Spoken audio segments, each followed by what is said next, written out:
Presiden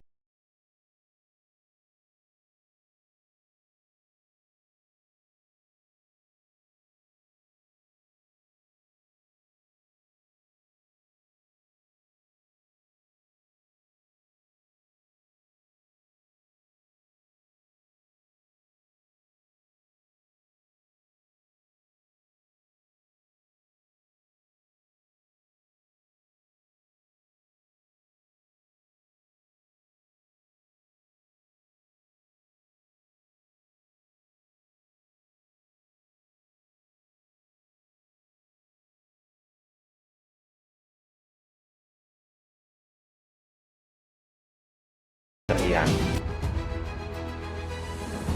Dunia kini sedang menyaksikan keruntuhan total dari hegemoni militer Barat yang selama ini dianggap tak tertandingi, di mana kesombongan Amerika Serikat dan Israel hancur berantakan di tangan keteguhan bangsa Iran. Konflik yang telah berkecamuk selama 40 hari ini mencapai titik nadir yang mematikan ketika upaya gencatan senjata yang diprakarsai secara internasional akhirnya dinyatakan gagal total akibat pengkhianatan di lapangan. Iran tidak lagi dipandang sebagai negara yang bisa ditekan, melainkan telah menjelma menjadi kekuatan superpower baru yang mampu meladeni dua raksasa dunia sekaligus dalam sebuah pertempuran yang paling brutal di abad ini. Laporan mengejutkan yang beredar di kancah internasional menyebutkan bahwa ribuan personil militer Amerika Serikat telah tewas dan sebagian lainnya ditawan setelah mencoba melakukan perjudian militer yang sangat beresiko di wilayah kedaulatan Iran. Upaya pasukan elit Paman Sam untuk menguasai titik-titik strategis di Teluk Persia berakhir menjadi bencana berdarah yang memalukan ketika mereka dihadang oleh jutaan warga dan tentara Iran yang bersatu padu. Di tengah situasi yang sangat mencekam itu, Teheran secara tegas menolak untuk membuka kembali Selat Hormuz, jalur vital yang menjadi urat nadi perdagangan energi dunia, sebagai bentuk balasan atas pelanggaran kesepakatan oleh pihak Israel. Bagi Iran, setiap bentuk provokasi di wilayah perairan mereka adalah penghinaan kedaulatan yang harus dibayar dengan harga yang sangat mahal melalui penguncian total akses minyak global.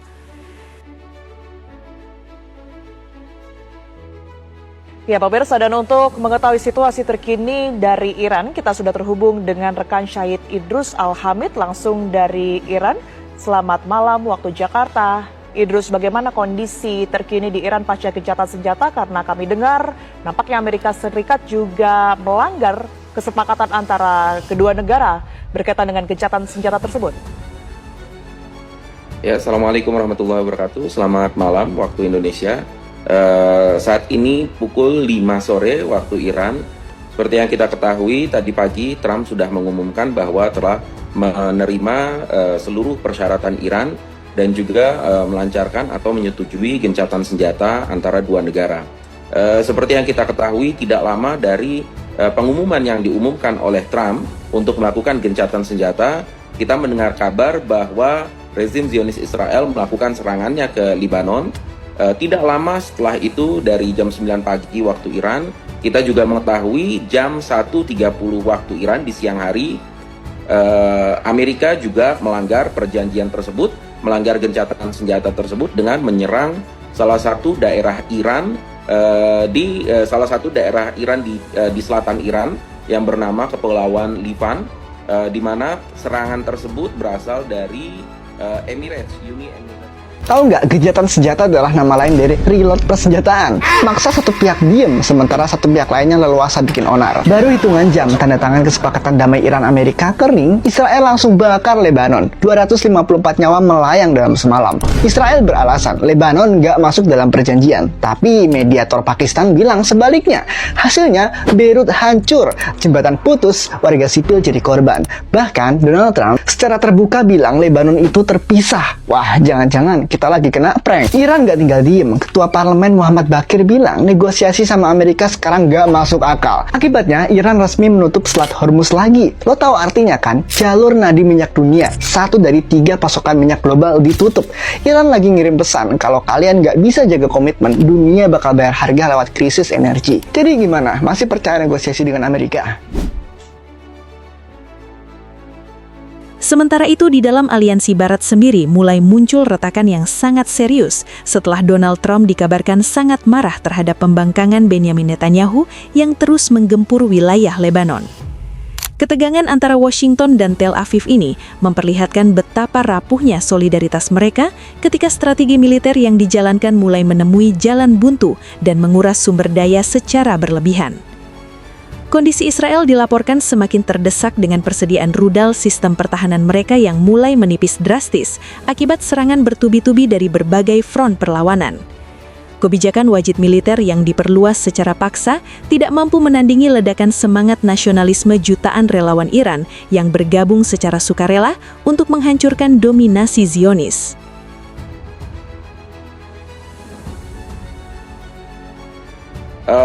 Tanggapan dari pemerintah dan juga militer Iran cukup singkat. Mereka mengatakan bahwa gencatan senjata akan terjadi jika Amerika memenuhi seluruh persyaratan yang diminta oleh Iran, yaitu 10 persyaratan yang diminta oleh Iran.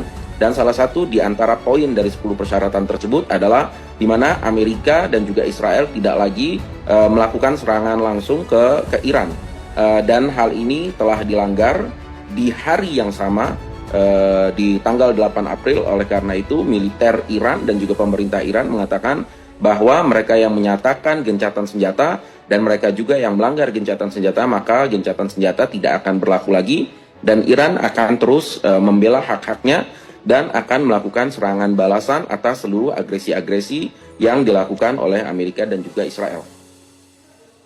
Baik, untuk respon...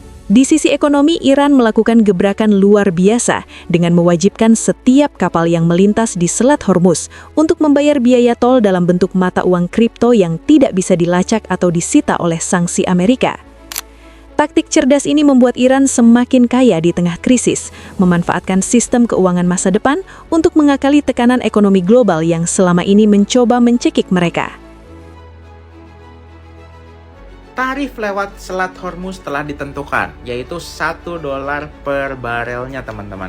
Wah, jadi sekarang udah walaupun lagi masa gencatan senjata tetap ditarifin ya teman-teman ya.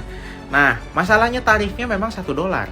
Tapi dibayarnya itu harus dalam yuan, kalau nggak dalam bentuk kripto teman-teman. Kenapa? Supaya nggak ada perantara teman-teman. Kalau lewat kripto tuh kan ya, bisa lewat mungkin Bitcoin atau lewat stablecoin, jadi langsung dari wallet yang mengirim ke wallet penerima teman-teman. Nah, ini memudahkan dalam bertransaksi secara global. Nah, dunia aja udah melirik peluang di kripto guys. Kalau kalian masih skeptis, aduh sayang banget teman-teman, karena di Indonesia juga sebenarnya udah dilegalin. Nah, buat teman-teman yang pengen tahu caranya bisa cuan di dunia kripto, mungkin Koko punya caranya, silahkan belajar dulu, atau pas lagi ada kedip-kedip Koko lagi live, kalian bisa nonton. Oke? Segitu aja hari ini. Salam gua si Koko Cuan Kripto to the moon. Keputusan beberapa negara anggota NATO untuk tidak ikut campur dalam rencana agresi militer Amerika Serikat menjadi kemenangan diplomatik yang sangat signifikan bagi posisi Iran di mata dunia. Iran mencatat dengan jelas siapa saja yang memilih untuk berdiri di jalur netral, sekaligus membuktikan bahwa propaganda disinformasi mengenai kondisi kepemimpinan mereka hanyalah upaya lemah musuh untuk menjatuhkan moral rakyat. It's not just NATO. You know who else didn't help us? South Korea didn't help us. You know who else didn't help us? Australia didn't help us. You know who else didn't help us? Japan.